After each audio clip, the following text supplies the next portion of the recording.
우리나라에는 크게 두 명절이 있습니다. 얼마 전에 지나간 추석과 또 앞으로 겨울에 다가올 설날이 있습니다. 명절은 온 가족이 다 모이는 즐거운 날, 그리고 모여서 교제하고 그동안은 근황도 묻고 또 모임으로 인해서 그 자리가 화기애애하고 얼마나 좋은 자리인지 모릅니다. 그러나 한편으로는요, 이때 가족들이 모여 싸움을 한답니다. 명절이 끝나고 나면은 부모 문제로 혹은 재산 문제로 형제간에 큰 싸움이 나고, 지난번에 보니까 고만 살인 사건까지 빚어진 것을 보게 됩니다. 오늘 성경 본문에 보니까 예수님도 유대 명절을 지키셨어요. 유대 명절날 유대인들과 논쟁을 되게 많이 하셨는데, 오늘 본문도 유대 명절날 예수님과 유대인들 사이에 나누었던 대화를 기록한 것이 본문입니다. 오늘 말씀은 수전절이라고 하는 생소한 이야기가 나오는데, 이 명절은 예수님이 세상에 오시기 전에 165년 전에 생긴 명절입니다. 다른 명절, 유월절, 장막절 이런 명절에 비해서는요, 근래에 생긴 명절입니다. 그 내용은 이렇습니다. 주전 167년 시리아 왕 안디오코스 에피파네스가 유대를 침략합니다. 도시를 파괴하고 많은 사람들을 죽입니다. 특별히 예루살렘 성전에 대한 만행을 저질렀는데, 성전의 기물들을 부수고 제사장들을 쫓아냅니다. 그리고 성전에서 돼지고기로 제사를 드립니다.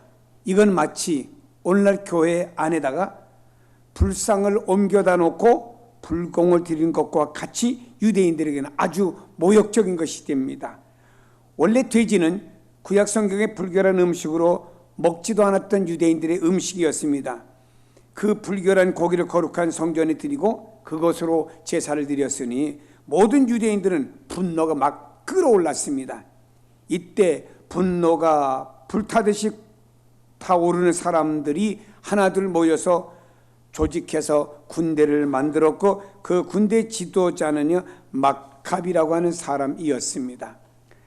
마카비는 게릴라 전술을 써가지고 안디오코스 에피파네스 군대를 갖다가 예루살렘에서 완전히 몰아냈습니다. 그때가 주전 165년이었습니다. 군대를 몰아내고 예루살렘 성전을 다시 정화하고 다시 하나님께 제사를 드릴 수 있도록 회복했습니다.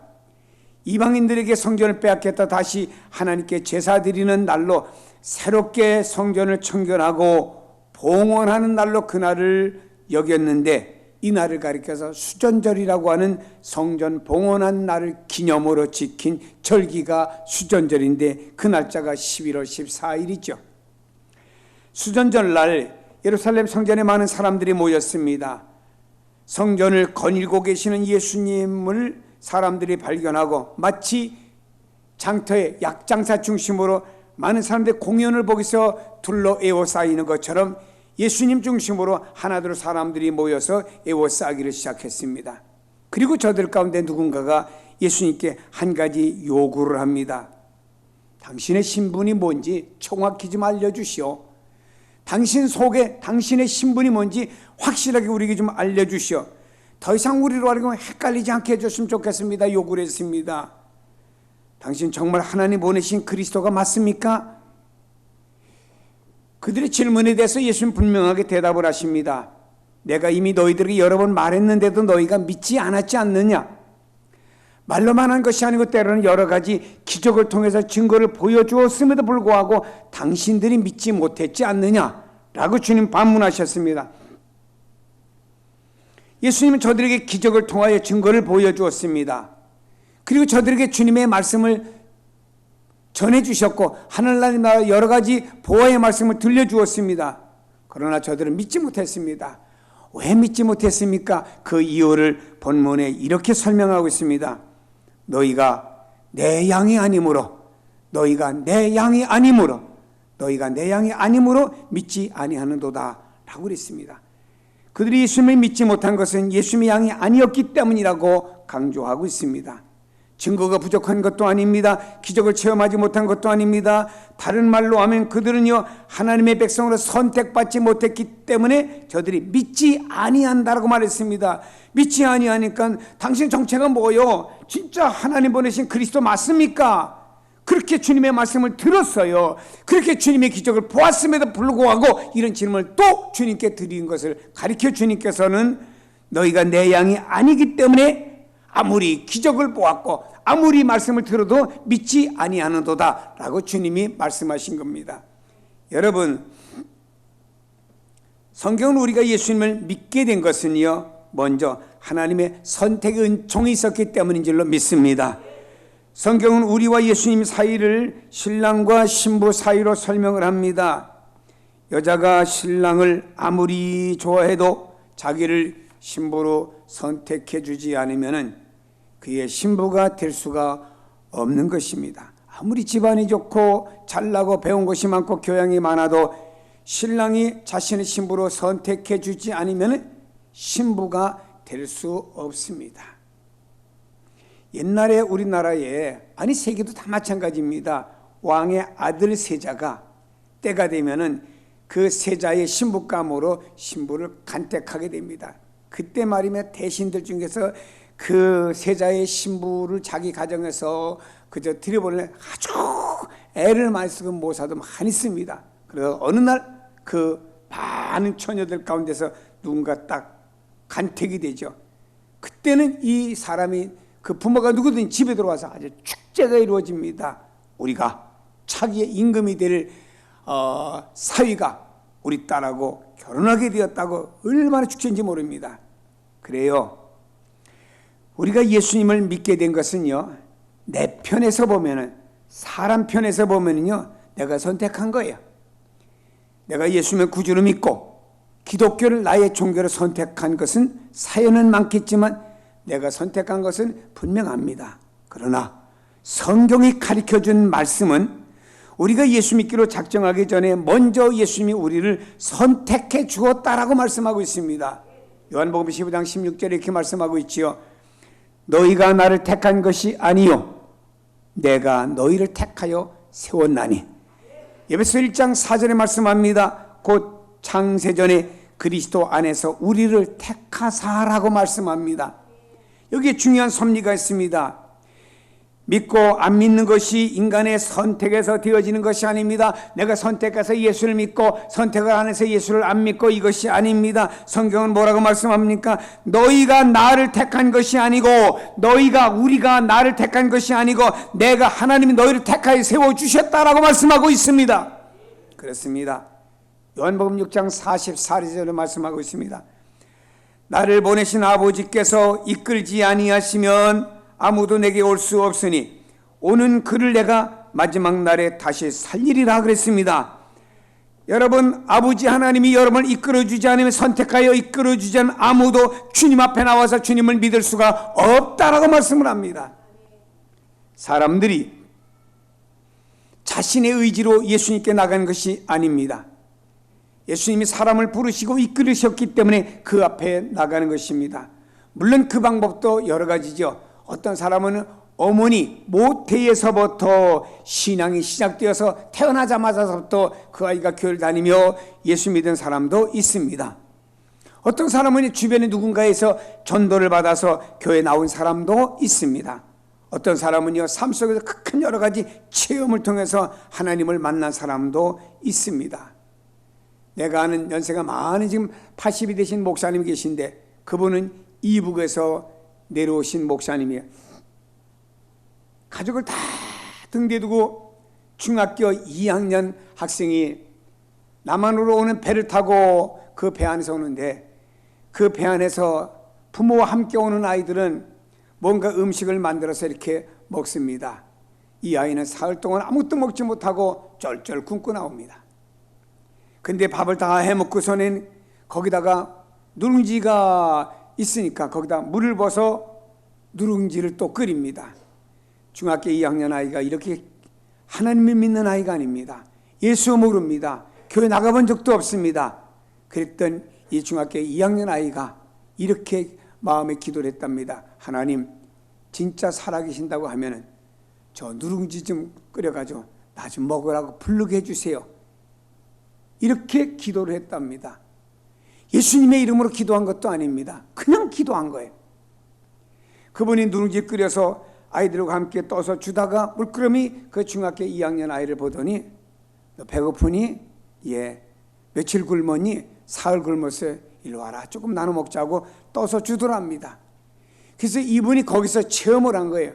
그래서 남한에 와서 예수를 믿고 결국엔 목사님까지 되었는데 사람이 여러 가지 어떤 체험을 통해서 하나님을 만나는 경우도 있는 것입니다.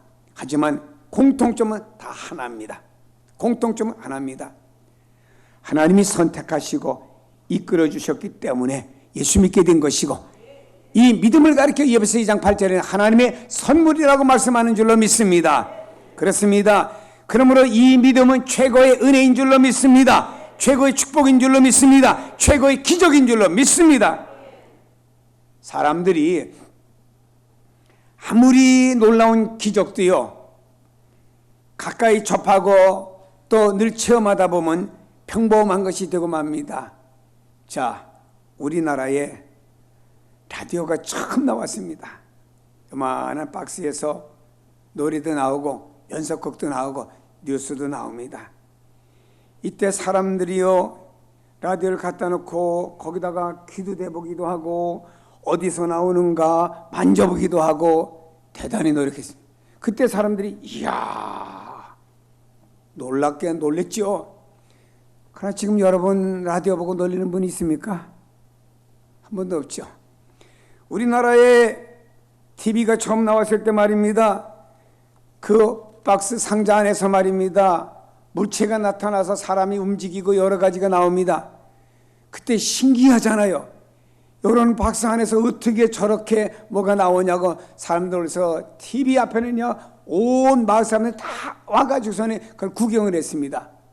어떤 사람은요 혹시 뒤에서 조그만 사람이 나와서 출연하는가 TV 뒤에 가서 이렇게 보기도 하고 더 궁금한 사람은 TV 뒤를 띄고 브라운관 그 뒤에 뭐가 있는가 살펴보기도 했답니다. 그게 신기했잖아요. 기적과 같은 일이지요. 그러나 여러분 오늘 TV를 보면서 기적이다 하는 분이 있습니까? 쇠로 만드는 하늘로 물체가 날아갑니다. 비행기죠. 처음에 비행기를 본 사람이 웬 쇳덩이 하나가 웬 새같이 하늘 나르니까 얼마나 기적 같습니까? 밭에서 일하던 사람이 일을 멈추고 말입니다. 집에서 일하던 아낙네들이 말입니다. 다 밖으로 뛰어서 다 하늘 쳐다봤습니다. 멍하니 입 벌리고 말입니다. 야, 쇳덩이가 하늘로 날아가? 새도 아닌데? 기적이라고 놀랬지요. 지금 여러분 비행기를 타고 해외 가시면서 기적이다 하는 분이 있습니까? 우리 신앙생활도 바로 이래요. 오랫동안 예수를 믿습니다. 주변에 예수 믿는 사람은 자주 접하다 보니까 예수 믿는 게 평범한 것이 되어버렸고 기적이 아니라고 생각하는 사람이 있어요. 누구나 마음만 먹으면 교회 나갈 수 있고 예수 믿을 수 있다고 생각하니까 그저 평범하게 생각합니다. 그러나 여러분 기억할 것이 있습니다. 우리가 예수님을 믿는 것은 기적 중에 기적인 줄로 믿기를 바랍니다. 왜냐하면요 믿지 못할 것을 믿기 때문입니다. 믿어야지 한다고 해서 다 믿어집니까? 믿음이라고 하는 거 어디 마음 먹은 대로 됩니까? 세상에서 가장 큰 비극이 뭔지 아세요? 믿고 싶은데 안 믿어지는 거. 이거 비극이에요. 어떤 분이 교회 나옵니다. 1년 나와 세례를 받았어요. 2년 지나서 3년째 이분이 설립사가 됐어요. 어느 날 교회를 나가버렸어요. 타종교로 가버렸어요. 구역 식구들이 이상하니까 찾아가서 아니 어떻게 집사님이 교회를 안 나오고 타종교 갑니까? 그분이 말하기를 내가 아무리 믿어보려고 애를 쓰는데도 안 믿어진다 이거예요. 자기는 안 믿어지니까 더 스트레스를 받아 죽겠대요. 그래서 교회를 떠나버렸다고. 언젠가 제가 미국에 갔습니다. 집회하러. LA에 수근수근한 이야기가 돕디다. 어떤 한 분이 미국으로 이민을 갔습니다. 외롭습니다. 주일날 교회 가니까 한국 사람들을 만나요. 주일날 교회 가니까 한식 갖고 또 밥도 공짜로 먹여줘요. 그래서 매 주일마다 교회 나가는데 이분이 아주 성실한 분입니다. 교회 나가니까 1년 되니까 이분을 세례 주어서 세례교인이 됐습니다. 또 이분이 성실히 나가니까 몇 년 되니까 설립사가 됐어요. 아주 성실한 분이니까 이분이 또 얼마 동안 다니다가 교회에서 안수집사가 됐습니다. 그러다가 그 어느 날 이분이 또 안수집사로 그냥 교회가 맡겨지는 뭐 재정 잘 보니까 이분을 피택 장로를 세워서 장로를 세우게 되었습니다. 피택된 다음에 이분이 조용히 목사님을 찾아갔어요. 목사님, 예, 피택 장로님, 장로님 얼굴만 쳐다도 행복해요. 목사님. 그러니까 그 장로님은요, 저는 안 행복합니다. 왜 안 행복합니까? 목사님, 사실 저는 예수를 안 믿습니다. 예수를 안 믿는 사람이 어떻게 설립사가 되고 안수집사가 됩니까? 목사님, 이미 나서 외로워서 교회 나오니까 교회 절차 이렇게 해서 그냥 저는 성실하게 했을 뿐인데, 장로가 되면은 교인들을 영적으로 이끌어야 될 사람인데 내가 예수를 안 믿으면서 어떻게 다른 사람을 영적으로 이끌 수가 있습니까? 목사님, 이것만 거두어 주세요 라고 하더랍니다. 무슨 얘기인가요? 믿어지고 싶은데도 안 믿어지는 거예요. 믿음 억지로 하는 거 아닙니다. 아니, 믿어줘야 믿을 것 아닙니까? 종교인은 많아도 진정한 그리스도인들은 믿어줘야 믿을 것 아닙니까? 믿어지지 않는데 어떻게 믿어집니까? 근데 여러분은 주님이 믿어집니다. 성육신이 믿어집니다. 십자가 사건이 믿어집니다. 부활이 믿어집니다. 죄사함과 구원이 믿어집니다. 천국과 지옥이 믿어집니다. 이게 우리의 복받은 내용이고 이것이 기적인 줄로 믿습니다. 언젠가 TV에서요, 이렇게 물건 팔잖아요. 저는 TV로 이렇게 인터넷으로 물건을 구매를 잘 안 합니다. 어느 날 TV에 딱 보니까 제가 해외를 좀 많이 다닐 때 해외 다닌 가방인데, 야, 너무 멋있더라고요. 근데요, 가방을 큰 거, 중간, 증거 하나 주고 또 메고 다니는 쇠까지 4개를 준다는데 백화점에서 이만한 사이즈면요 얼마쯤 가겠는데 그것의 3분의 1 가격밖에 안 됩니다. 야, 역시 백화점은 비싸. 역시 이렇게 나오는 게 더 싼 거야. 해서 제가 몇 번이고 전화번호를 걸까 말까 하다가 한 10번은 왔다 갔다 한 것 같아요. 게다가 드디어 주문을 했습니다. 며칠 후에 가방에 도착해 보니까 내가 본 것과 영 땅판이요. 그리고요, 사이즈도 좋고 적고 쓸모가 하나도 없어요. 좋아. 다 남겨버리고 말았어요. 여러분, 실제 집에 도착한 물건과 내가 TV에 화면에 봤던 게 다르더라 이 말입니다. 근데 여러분, 그것도 다른데 보지 못하고 믿는 믿음, 놀라운 것 아닙니까? 성경 베드로전서 1장 8절에 말합니다. 예수를 너희가 보지 못하였으나 사랑하는도다. 이제도 보지 못하나 믿고 말할 수 없는 영광스러운 즐거움으로 기뻐하나니. 성경 말씀합니다. 베드로 사도는 말합니다. 예수를 너희가 보지 못하나, 예수를 보지 못하나 사랑하지 않느냐? 예수를 보지 못하나 너희들이 믿지 않느냐? 너희들이 예수를 보지 못하지만 너희들은 영광스러운 즐거움으로 기뻐하고 있지 않느냐? 여러분 중에서 부활하신 예수님의 모습을 육신의 눈으로 본 사람 있습니까? 없죠. 천국을 보고 와서 이렇다고 말한 사람이 있습니까?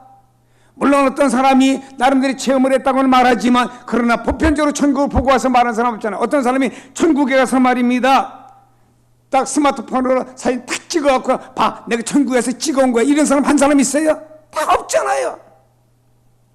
근데 천국과 지옥과 예수님의 부활을 자신 것처럼 믿는 이 믿음, 이게 놀라운 믿음입니다.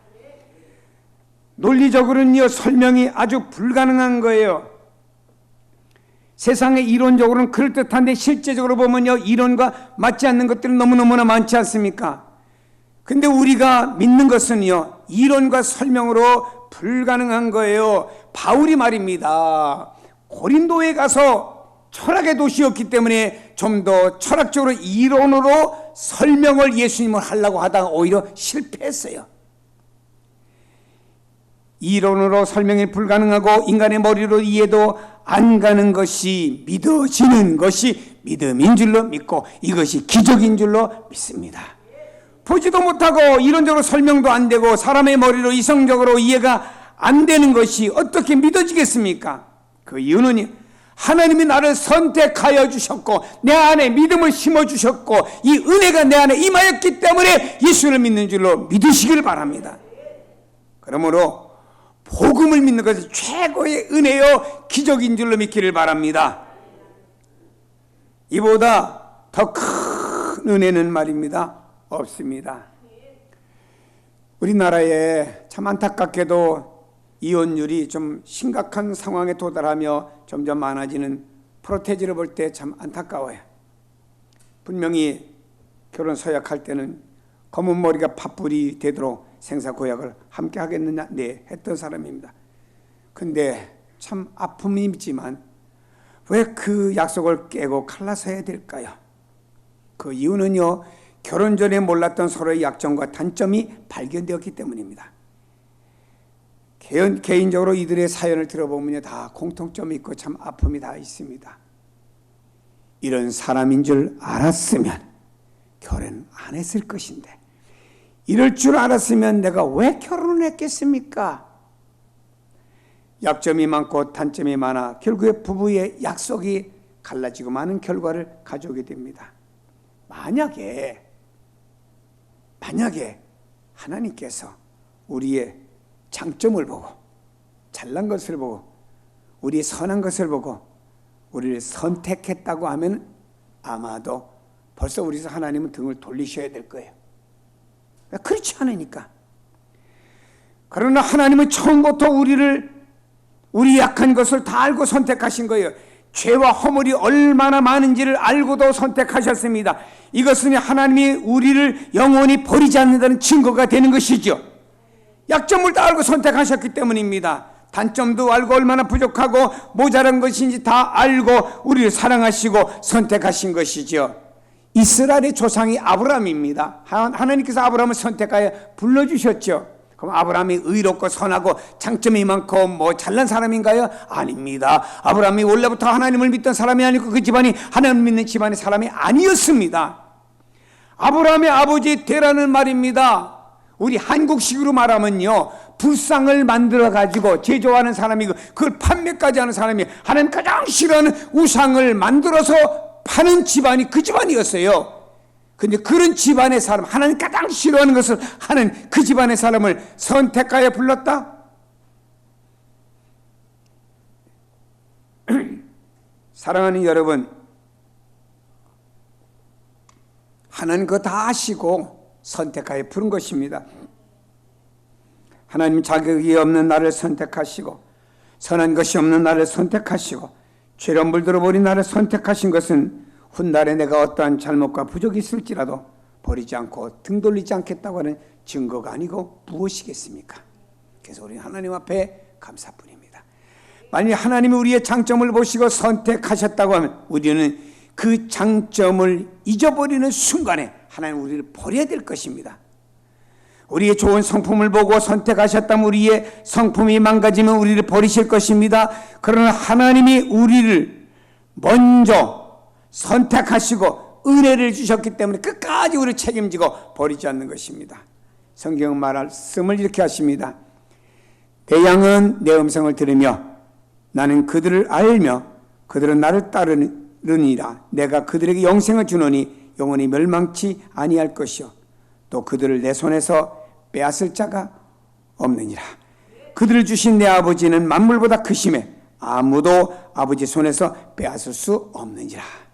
이 내용은 이렇습니다. 아이가 놀이터에서 둘이 놉니다. 장난감을 가지고 놉니다. 근데 이 아이가 장난감을 가지고 노는데 이쪽에 있는 아이가 좀 더 얘보다 키도 크고 힘이 세 장난감을 빼앗았습니다. 그러니까 이 아이가 울면서 집으로 갔습니다. 집으로 가니까 이 아이보다 더 큰 형이 와서 너 내놔 도로 뺏어갔습니다. 그러니까 이 아이가 또 울고 집으로 가니까 삼촌이 나왔어요. 이 아이보다 더 큰 삼촌이 나오니까 다시 뺏어서 또 이 아이한테 주었습니다. 근데 이 삼촌이 뺏어 줬는데 이 아이가 울면서 집으로 가서 아주 우락부락하게 험악하게 생긴 아버지를 데려와서 또 이 장난감을 또 뺏었습니다. 근데 이 아이는 울면서 집으로 갔다가 다시는 돌아오지 않았습니다. 왜 안 돌아왔을까요? 그 이유는 그 우락부락한 아버지보다 더 힘센 사람이 없었기 때문에 돌아오지 않은 것입니다. 여러분, 우리가 알아야 됩니다. 하나님은요, 하늘과 땅에서 제일 크신 분이에요. 그래서 성경은 말씀하고 있습니다. 그들을 내 손에서 빼앗을 자가 없느니라. 하나님 손에서는 아무도 빼앗을 수가 없습니다. 사탄은 말입니다, 하나님 택한 자라도 빼앗으려고 애를 쓸는지는 몰라도 하나님 선택하여 불러주시고 믿음을 심어준 그 사람은요, 하나님의 손에서 아무도 빼앗을 수가 없다는 사실을 믿으시기를 바랍니다.